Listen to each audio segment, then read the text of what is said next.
달리기 하면 생각나는 우화가 있습니다. 바로 토끼와 거북이 달리기입니다. 여러분, 토끼가 이겼어요? 거북이가 이겼어요? 거북이가 이겼어요. 제가 두 버전의 스토리를 가져와 봤습니다. 한번 시작 부분만 읽어 드려 볼게요. 옛날 옛적에 토끼와 거북이가 살고 있었습니다. 토끼는 매우 빨랐고 거북이는 매우 느렸습니다. 어느 날 토끼가 거북이를 느림보라고 놀려대자 거북이는 자극을 받고 토끼에게 달리기 경주를 제안하였습니다.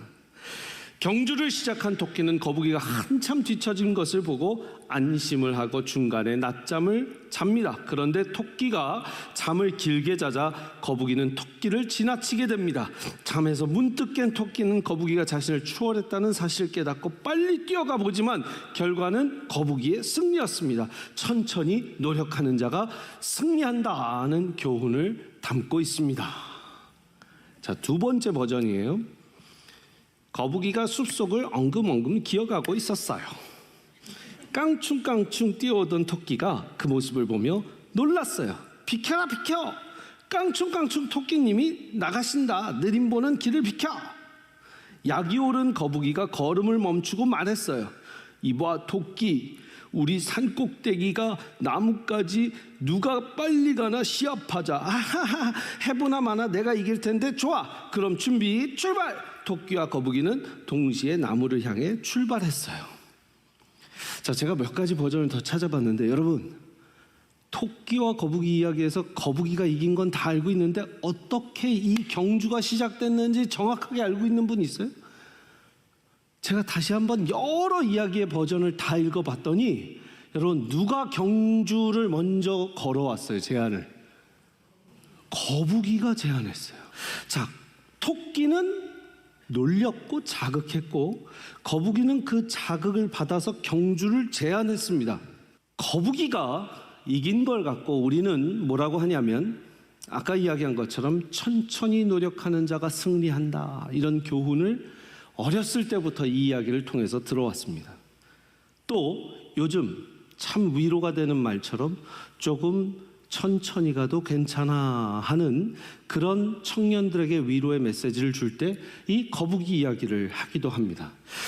그런데 말입니다, 정말 우리는 한 번쯤 물어봐야 합니다. 과연 토끼와 거북이는 실제로 동물의 왕국에서 서로 다른 박질을 하고 놀고 있을까요? 아니, 동화 이야기를 뭐 그렇게 심각하게 생각하십니까? 라고 생각할 수 있지만 여러분, 토끼랑 거북이가 경기를 한다라는 것 자체가 요즘 말로 형평성에 어긋납니다. 거북이는 토끼와 같은 선상에 놓일 수가 없습니다. 거북이는 파충류고 토끼는 포유류입니다. 마치 미국에서 태어나 자란 우리의 한인 2세, 3세, 영어가 편하고 한국어는 나 한국만 못해요, 이런 친구에게 한국에서 자라서 한국 고등학교를 마치고 한 한국 토종 친구랑 같이 한국 수능을 봐라 라고 하면 공평합니까? 아니죠.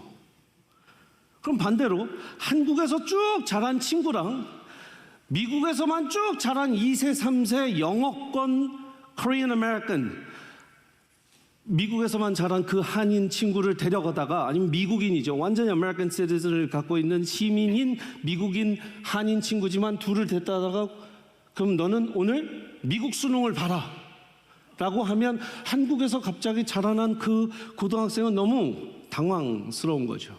수영선수랑 육상선수를 붙여놓고 둘 다 운동선수니까 달리기 한번 해보시오. 여러분, 누가 이기겠어요? 육상선수가 이길까요? 수영선수가 이길까요?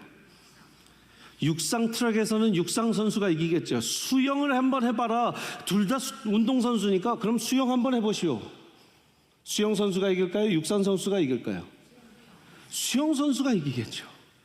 여러분, 당연한 겁니다. 그런데 마치 수영선수도 조금 노력하면 육상에서 이길 수 있어. 육상선수도 더 노력하면 천천히 해도 괜찮으니까 수영선수를 이길 수 있는 날이 언젠가 올 거야. 마치 마법 같은 위로를 하며 우리에게 천천히 가도 괜찮고 조금 느려도 괜찮고 여러분 천천히 노력하는 자가 언젠가 승리한다라고 우리는 무언가 마법에 걸려 있어요. 정말 그럴까요? 자, 경쟁 사회에 대해서 이야기를 해봅니다. 왜? 달리기니까. 달리기는 경쟁입니다. 경쟁 사회는 공정성을 요구합니다.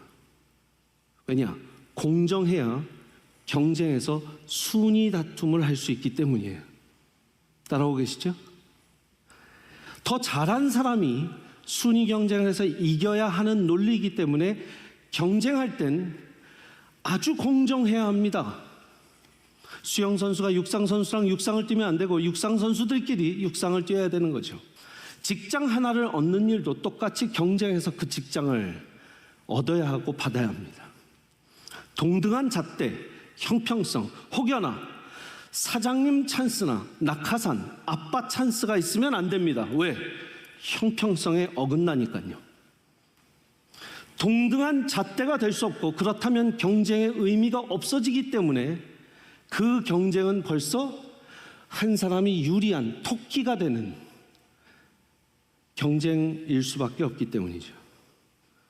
또 다른 토끼와 거북이 달리기밖에 되지 않는 그 세상에서 우리에게 천천히 가도 성실히만 가면 거북이처럼 이길 수 있다라는 이야기로 우리는 21세기를 살고 있는 것 같습니다. 저는 21세기 2024년에 목회자로 살고 있는 사람입니다. 사회를 볼 때, 문화를 볼 때, 세상을 볼 때 많은 것이 성경에 비춰서 제 눈은 성경의 렌즈를 갖고 보게 돼 있어요. 자, 보니까 이 경쟁사에 공정성과 형평성을 유조로 이 근간으로 하고 있는 사회에서는 하나님이 이해가 되지 않을 겁니다. 왜요? 공평하신 하나님이지만 사실 구약부터 신약까지 보면 여러분 그 형평성이라는 그 잣대가 매우 하나님 주관적일 수밖에 없어요. 오늘 말씀도 한번 보십시오. 오늘 말씀 15절에 내 것을 가지고 내 뜻대로 할 것이 아니냐, 내가 선함으로 네가 악하게 보느냐. 나중된 자 먼저 되고 먼저 된 자 나중된다. 이 본문 말씀 여러분들 포도밭 일꾼의 비유에서 나온 말입니다. 새벽 6시에 나온 일꾼과 오후 5시에 이제 막 일하기 시작한 일꾼이 어떻게 돼요? 한 데나리온 똑같이 품삯을 받아갑니다. 한국에서 이런 일이 있었다가 큰일 납니다. 새벽 6시에 출근한 직원과 아르바이트생과 오후 5시에 출근한 아르바이트생이 저녁 7시에 사장님이 정산을 하는데 똑같은 1급을 줬다. 그날 일수를 줬다. 이거 다음날 노동청에 신고될 일입니다. 맞아요? 아니에요? 그런데 성경은 이것을 은혜니까 이해해야 된다라고 말을 해요. 그러니까 요즘 세상에 성경을 또 크리스티애니티, 기독교를, 신앙을 환영하는 사람이 많이 없어질 수밖에 없어요. 왜? 경쟁해야 되는데, 형평성에 공정해야 되는데 왜 새벽 6시랑 오후 5시랑 시급을 같이 쳐주냐? 말도 안 된다는 거죠. 그리고 성경은 나중된 자 먼저 되고 먼저 된 자 나중된대요. 아니 열심히 먼저 되려고 노력했던 토끼 같은 나는 어떻게 되는 건가? 나중에 믿어야겠다. 죽기 전에 바로 믿는 강도가 가장 지혜로웠던 사람이야. 일찍이 믿어서 열심히 교회 헌신하고 봉사할 필요 없어. 마지막에 믿어야 돼. 수많은 사람들이 이 본문을 그렇게도 해석합니다.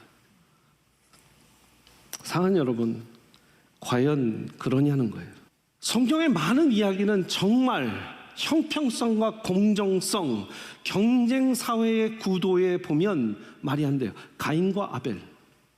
자, 가인은 자신의 전부를 드리지 못했고 아벨은 자신의 전부인 이 염소 양 새끼를 양 첫 새끼를 소산을 드렸으니까 그거는 형평성에 공정성에 우리의 논리에 조금은 이해가 될 수 있습니다. 그러나 야곱과 에서 같은 경우에는 어떻게 됩니까? 아니, 왜 야곱은 둘째 차남인데 무조건 먼저 태어난 애가 나중에 태어난 애를 섬기게 될 것이다. 이건 누구의 논리고 형평성과 논리냐는 거죠. 하나님이 그냥 야곱 너야. 얘를 통해서 이스라엘 12지파 민족을 만들 거야. 끝입니다. 끝이에요. 이스마엘이 먼저 태어났습니다. 이삭이 나중에 태어났죠. 물론 배다르기 때문에 본처에게 태어난 이삭이 더 공정성이 있고 형평성에 어긋나지 않고 더 맞다. 하나님이 준비하신 아들이다. 그럴 수 있습니다. 그러나 다윗과 사울은 어떻게 되는 거죠? 사울을 먼저 세운 왕인데 왜 그렇게 하나님은 버리셨어야 됐을까요? 잘못했으면 다윗처럼 좀 용서해 주시고 데려가 주시지. 다윗은 잘못했어도 하나님이 하나님의 마음에 합한 자라고 물론 회개했습니다. 회개 많이 했습니다. 사울도 그럼 회개하는 영을 좀 부어주시지. 그런 우리의 마음의 안타까움들이 계속 생길 수밖에 없어요. 예수님의 제자들과 당시의 종교 지도자들을 보면 당시의 종교 지도자들 중에 종교 지도자 후보생 중에 선택한 단 하나의 제자는 바울 하나였습니다. 바울.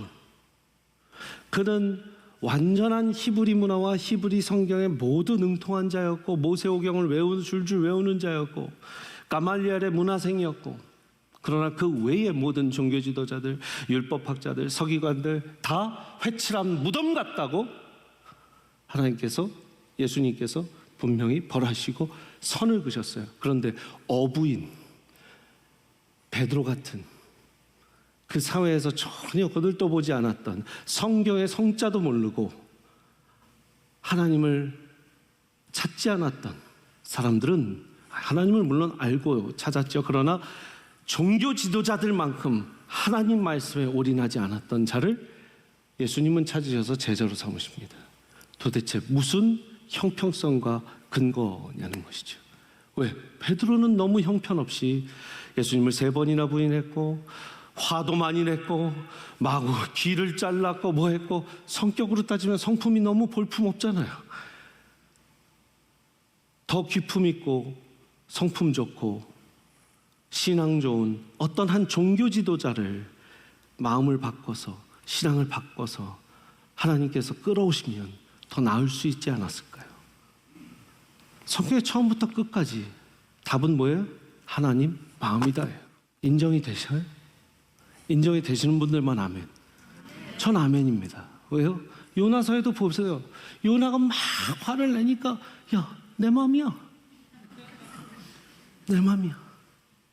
하나님이 지으셨고 하나님의 논리인 거야. 하나님이 지으셨고 내가 선하기 때문에 내가 그들에게 행하는 일이 선하다. 근데 세상에 경쟁사회 구도에서 형평성과 공정성을 논하면 하나님의 모든 논리는 아니 왜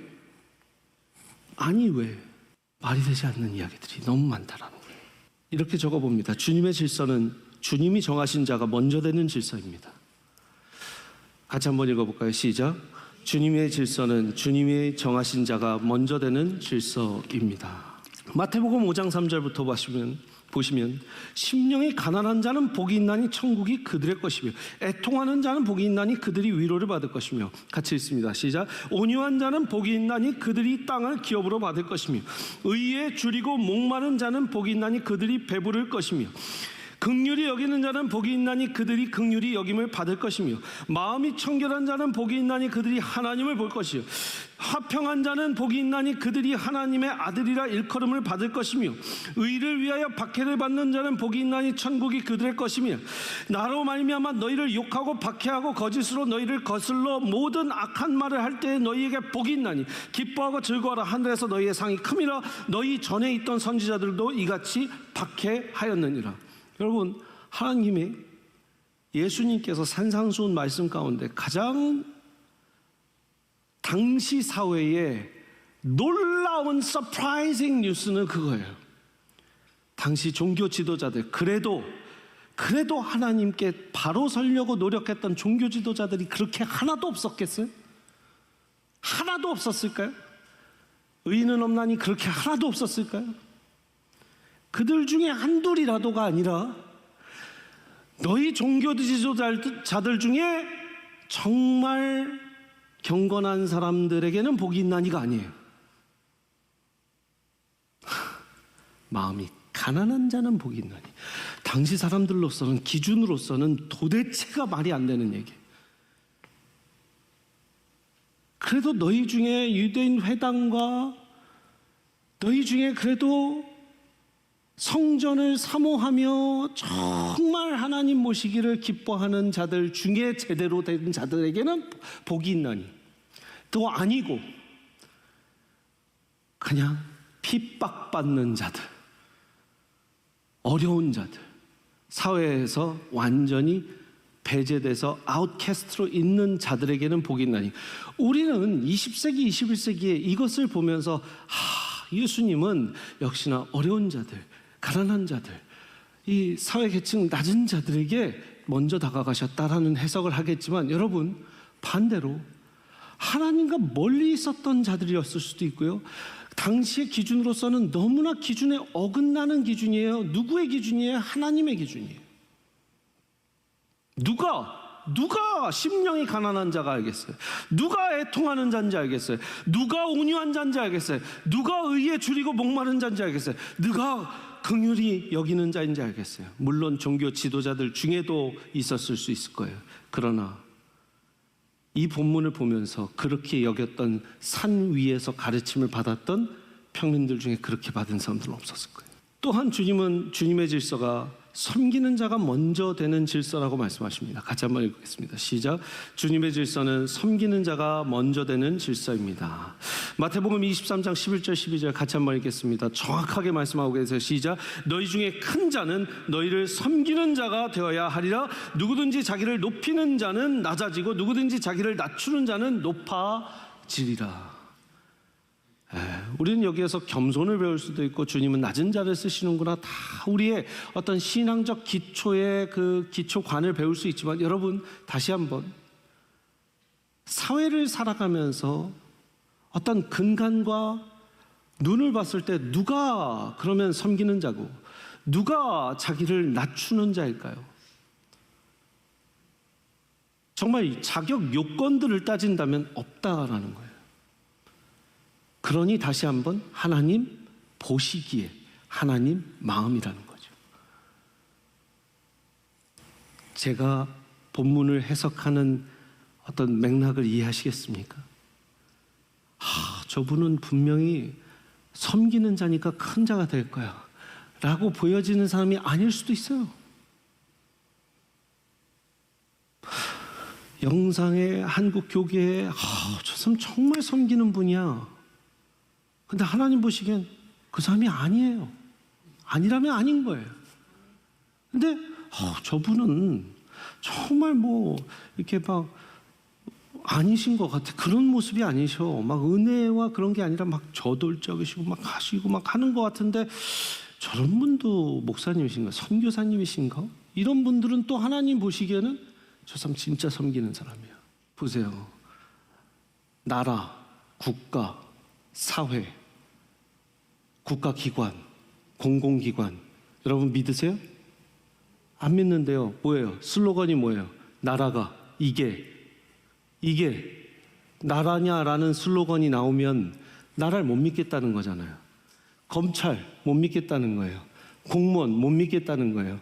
못 믿겠다는 거예요. 모든 조직, 모든 기관, 모든 인스티튜션 못 믿겠다는 거예요. 근데 교회를 어떻게 믿어요? 그래요, 안 그래요? 옛날에 공무원 한 분 계시면 그 이장님까지는 공무원이셔 막 이러면, 누구 아들이 공무원 됐디야 막 하면 이제 거기 막 플랜카드 걸고 그런 거예요. 근데 이제는 공무원, 공공기관, 조직, 모든 거를 불신하게 됩니다. 우리의 사회가 그래요. 국가 불신하게 됩니다. 국가기관 불신하게 돼요. 국가기관도, 내가 세금을 내고 있는 국가기관도 불신하는데, 교회를 신뢰한다고요? 아무 관계가 없는 우리 동네 어느 교회를? 절대 그런 일은 있을 수 없어요.